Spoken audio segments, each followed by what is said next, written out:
2, 1.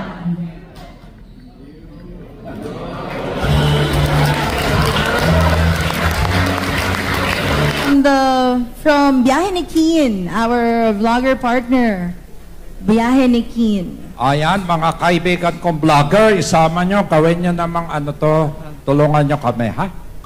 Hello sir, good afternoon po. My question, actually hindi to question, more on a suggestion regarding doon sa program nyo. Bali, as a member kasi ng WIS Plus, I think yung nagiging problem dito, kaya medyo maliit lang yung naging collection nyo, is yung hassle ng pagbabayad. Kasi yung pagbabayad ngayon, ang nangyayari po, for example, ako yung member, ang ginagawa ko, magla-login pa ako sa account ko, sa SSS, then magge-generate pa ako ng PRN on a monthly basis para makapagbayad ng WIS Plus contribution.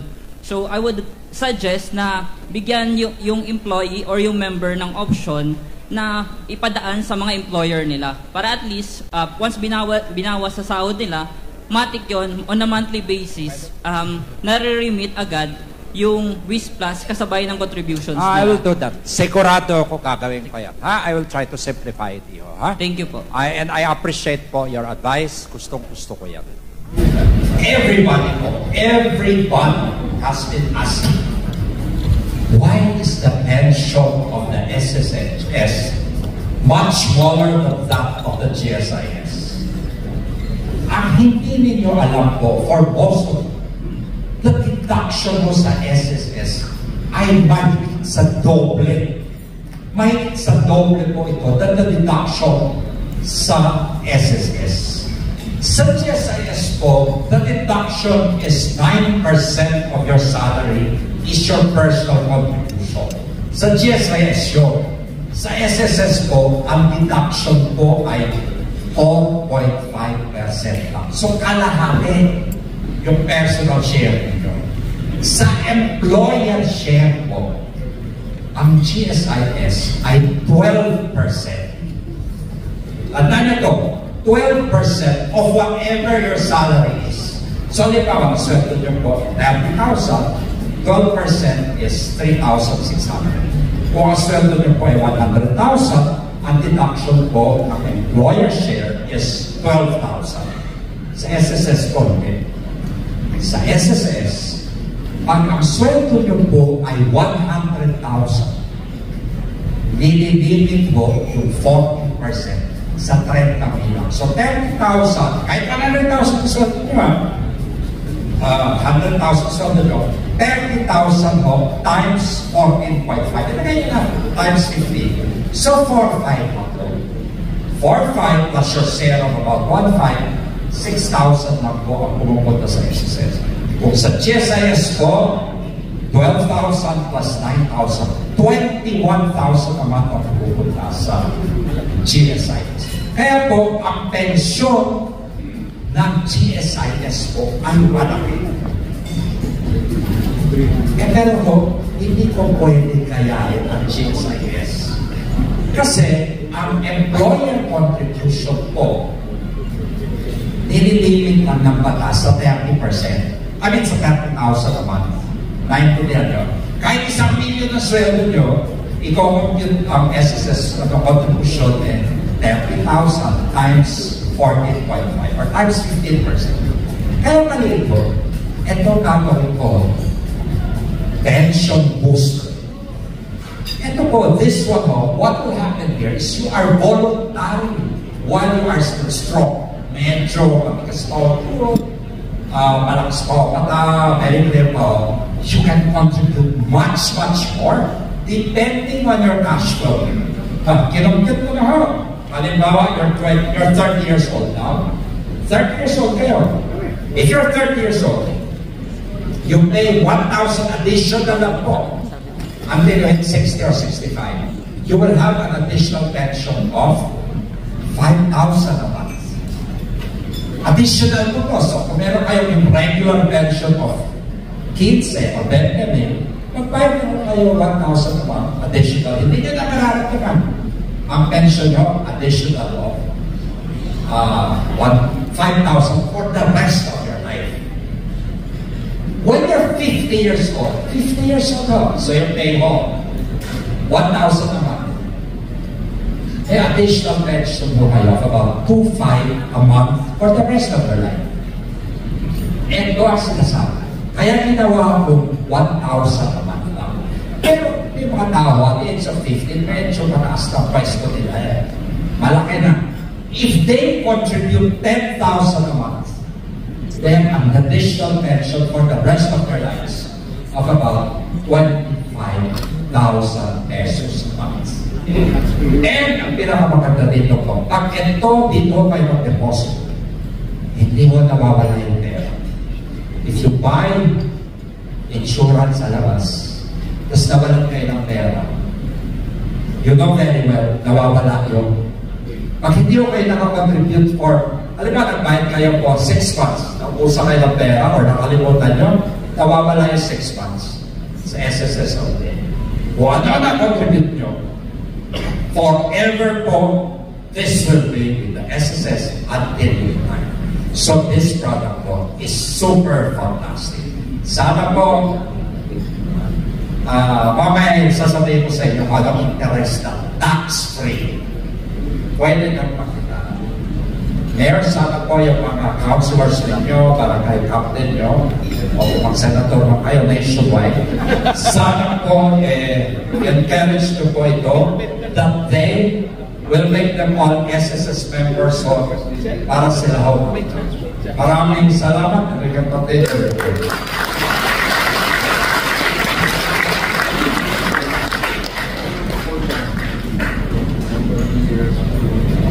There you have it, ladies and gentlemen, Mr. Pension Booster himself. Projected return rate for 2024 at 7.2%. I-emphasize po, tax-free to SVP Ernie. Ernie, pwede sagutin po, ayaw po ng on the line for tax-free po, target income. Can you take your challenge? So, challenge accepted.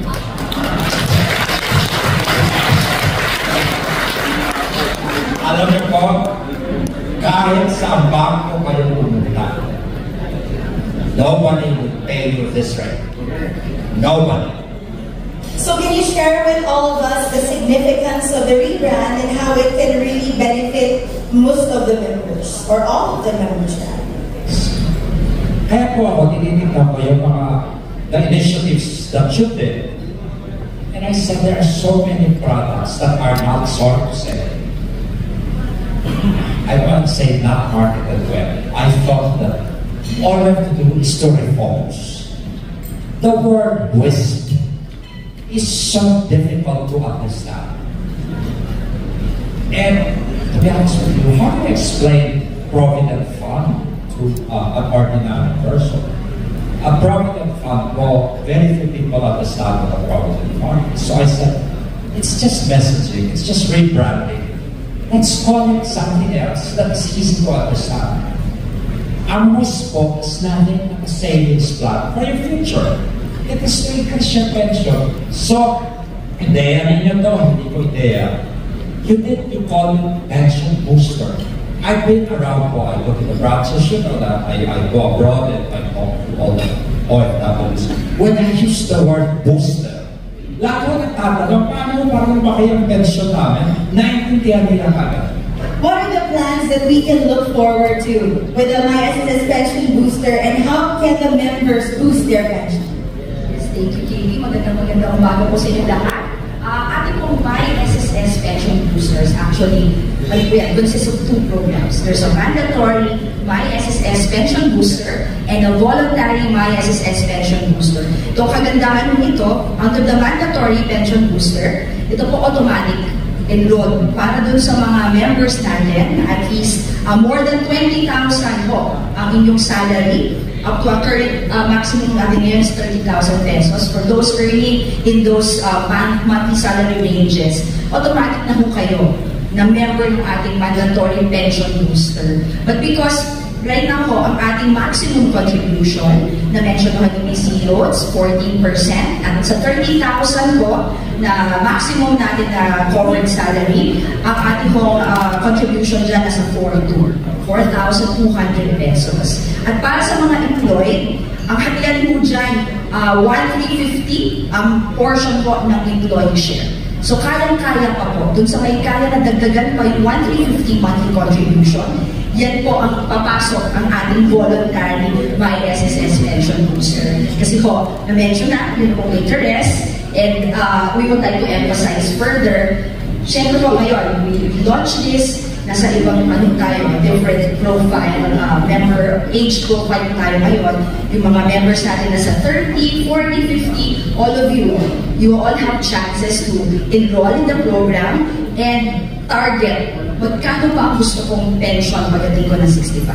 And then work backwards. At yun po ang tutulungan namin kayo. Marami po tayong enhancements under our My SSS Pension Booster. Tuloy-tuloy, nag-guide mo namin kayo. Target ka ano gusto ko, 50,000, 40,000 pesos when I reach age 65, and then we'll track.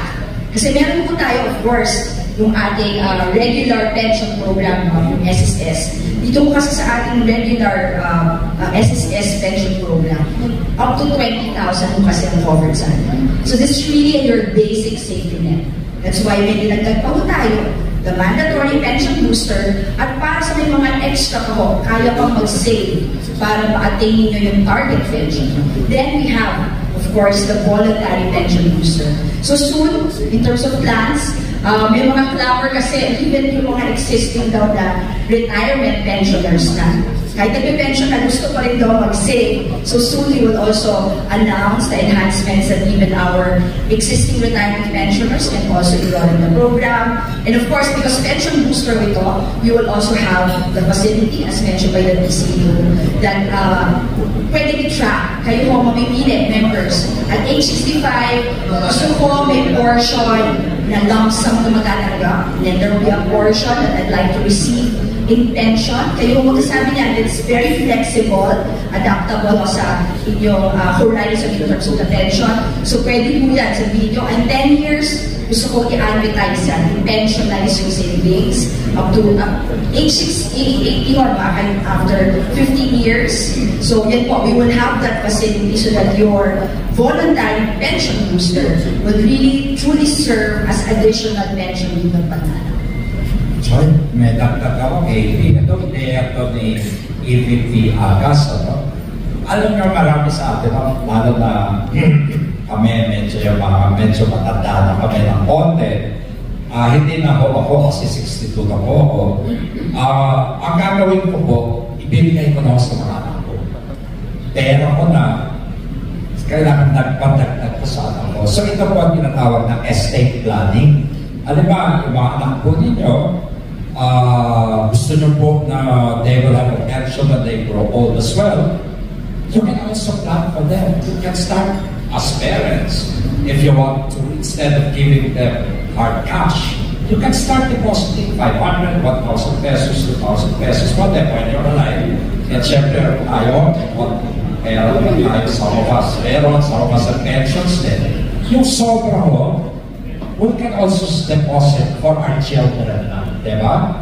This is the idea of the EVP Agas, sinabi ko sa akin. Sabi ko, tama, hindi na para sa sarili natin. We can plan. This is what we call estate planning for our children or grandchildren, diba? Hindi naman nawawala eh. Even if you die, tulad ko, 5, 10 years, 5, 10, 15 years, whatever heaven wants. Pero for the next 5 years, halimbawa magbabayad ako, hindi mo nawawala yun. Naiiwan yun sa account niya. Kung sa pride, kung sa ibaw kayo, nawawala sa SSS, My Forever. Dito ko din. Okay? Thank you very much.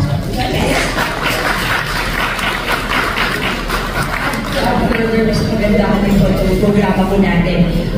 Kahit kung kalimutan, kunyari nakatipon, as mentioned by earlier, tuloy-tuloy yung interest mo po, magdalang, so wala kong lapsation, walang maturity period doon sa ating My SSS Pension Booster. And even during the period when we advertise or pensionize na yung savings, under the pension booster, it was still continued to earn interest po. So wala po talaga part of the estate planning as well for our pensioners. Thank you. Thank you very much. Thank you, ma'am. So we try talagang very flexible siya. Talagang it's really for all. Talagang kahit ano pang pangailangan, anong gusto mo with the future, pwede with my SSS pension booster. Thank you, ma'am. Thank you very much. Now to also ask sa may mga nagtatanong din po na who are eligible and how can the members enroll in the program? Sir SBN, would you like to take the question? Thank you. Tanong ako, sino ang pwedeng sumali dito sa pension booster? Kahit sino pong miyembro ng SSS ay pwedeng sumali. Kahit yung mga bagong ministro pa lang, pagka-registro nyo, bayad kayo ng regular yung SSS contribution, pwede nyo nang isabay yung additional savings nyo sa pension. Again, ang binibigay po ng SSS dito ay yung convenience. Kasi miyembro talaga yung SSS, isabay nyo na yung dagdag na ipon nyo. At gusto na namin gamitin yung tiwala ng tao. 66 years old na po ang SSS, malapit na mag-67. May tiwala na ang tao. Wala pa kami pensionado ng bibigyan ng karapat-dapat ng pension. Kaya yung expertise din namin sa pag-aalaga ng pera nyo, may gagamitin namin para dun sa additional savings para lalo pang maging secure ang pinapapasan. Salamat, Sir Ed. Talaga, kung kaya naman, no, bakit hindi? So with this, nawawala na po ang ating mga restrictions dahil pwede nang magbigay ng any amount, especially if it's for the investment for the future. Salamat, Sir Ed. And now, nagtatanong din po, how much can we invest? Hanggang magkano ba siya? May limit ba? Although alam natin may minimum, but meron bang limit? And how long should we keep it there? Judge? So, isang magandang umaga po sa lahat. Lumiyan po pension booster na ito, isang tulong natin sa pagbibigay ng magandang future sa mga manggagawa para sa bagong Pilipinas. So, sinasabi natin voluntary contribution. With a minimum of 500 pesos, pwede na po kayo magbukas ng pension booster nyo. Ngayon, kung meron pa kayong pera na dadagdag, no? Pwede rin po kayo maglagay. Wala pong limit yan. Although doon pag kayo maglalagay ng magdideposito sa bangko, may mga bills sila ginagawa eh. Pero actually, wala pong limit yan. Paano kayo magbabayad? Ang kailangan nyo ba, pwede kayo magbayad online o sa SSS mobile application. O kaya sa mobile application ng aming mga pension partners, payment partners, I mean. Ngayon, kung medyo nahihirapan tayo sa online, pwede po, bukas po, pinto ng SSS, doon sa mga branches namin na meron tayong tailoring facility, pwede po kayo magtulong doon. Pwede rin kayo magtulong sa mga pay partners namin din, sa mga branches nila, para po kayo maglagak ng inyong mga karagdagang hulog para sa inyong pension booster. Ngayon, so, bukod dito po, yung payment nito is very flexible. Katulad na nabanggit nila, no? Pwede kang magbayad, kung may pera ka, kung wala ka ng pera next month, wala ka sweldo, marami na pag-gastos, pwede mo rin ibayad nila sa mga susunod ng buwan. Wala po tayong tinatawag na lapsation. Kasi sa mga private insurance or pension plan, makalimutan mo na magtulog isa, dalawa, tatlo, ang mangyayari po niya, mawawala yung pension mo. O kaya, kung di mong mawawala, mag-create sila ng automatic thread para magkakaroon ng loan and then kakainin na hulog mo. Sa SSS po, walang gano'n. No? So, ngayon, katulad na sabi, yung pagbabayad po nito, although anytime yan, flexible yan, pwede mo na rin isabay sa pagbabayad ng regular contributions mo para isapuntahan ka na lang sa SSS o sa pay center natin. So, although kami ini-encourage namin, na sana po para makuha nyo yung makuhang mga benepisyo ng aming pension booster, sana po yung iiwan yung pera nyo at least 5 years. At least 5 years. Although pwede naman kayo mag-withdraw ng maaga, pero kung maiiwan nyo ng 5 years talaga, full benefit po ang program. So, ayun po, salamat po. Salamat, Josh. And kahit hanggang retirement ka po, talaga para maximum benefit na. Salamat po. Now, wait, there's more. Gusto natin malaman, ano din po ang mga benepisyo na pwede pag makuha with my SS Pension Booster kahit kanina, talagang very flexible, ang taas na return rate, and anytime you need it, you can get it, but of course, to maximize the full benefits, you can let it stay with us. Now, ma'am, Ms. LB, would you like to answer that, ma'am, for the benefits? Okay, that's an interesting question, KP, at pinakaabangan niya natin mga members. Siyempre, interesado kayo malaman ano bang mapapala ko sa pagsali dyan sa pension booster. So, under the mandated scheme, as explained earlier, you can get your total contributions plus investment earnings as one-time lump sum or as a monthly annuity when you file your benefit claim. Now, under the voluntary scheme, naman, you can also get your total contributions plus earnings from investments and you can either withdraw or get it partially or in full. So yun yung ating under the mandatory and the voluntary scheme. Now, in case meron naman kayong urgent needs, cash needs, you can also get your total contributions plus investment earnings either partially or in full, but we encourage you to make your savings stay in the fund for at least 5 years to maximize the potential earnings. So yun po yung mga nakalaan na mga benepisyo sa lahat ng sasali dito sa programang Pension Booster. Thank you very much, Ms. LB. Go ahead. Gusto ko nagtagal. Yung talagang sinabi ni Mark LB, ni VP LB. Pero ito pong pension booster, notice ko po kay SVP Ernie Francisco na pwede kayo butang against it. Simple lang ito. In the banking industry, we call it back to back. So kung may contribution mo kayo, say, 100,000, pwede kayo butang maybe up to 100,000 earning or up to 90,000. So, pag may urgent need mo kayo, just borrow against it and pay again on these loans. Ito, 30-minute approval. Sinabi ko kay Ernie. Actually, gusto ko 3-minute approval. Ibig sabihin, kung deposit ko siya 10,000, pwede siya utang 10,000 in 1-minute earning. Si Ernie po ang head ng investments natin. Kasi po, kanya na yung pera eh. Hindi pwede siya. Sa kabila ho, sa iba ho, hindi pwede utang. Dito, pwede kayong utang. Kasi wala tayo. We have emergencies in life. Hospital, sakit dito, pamayad sa tuition. Dito, pwede kayong utang against your pension booster. So as you go along, nagagamit nyo rin yung pera. Okay? Thank you very much. So, dami talaga yung benefits. It gets built up and built up talaga. Ang dami nating mga use cases din na consider for this. And of course, since andyan na yung interest natin to really enroll and invest, gusto natin malaman syempre kung saan natin mag-view or pwedeng ma-monitor ang ating pension booster account. Would like to endorse Ms. Maribel Nasya. Po sa kanilang lahat, and thank you, KP. Tanong ko lahat po ba kayo ay meron ng My.SSS account? Importante po na bawat miyembro ay meron ng My.SSS account. Mag-register po tayo dun sa My.SSS account, and dun po makikita natin, meron kasi iba, sir, yung gusto nila sinisilip-silip nila lagi kung magkano na late account. So here, dun sa My.SSS account, pupuntahan nyo lang po yung inquiry doon, contributions. May mga tab po doon, nakikita yung contributions nyo na regular, yung regular SSS contributions. Meron din po nung tab para sa mandatory pension booster, and then another tab po para sa voluntary pension booster. So nakikita yung lumalago yung pera nyo dun sa at your own, at the convenience of your home.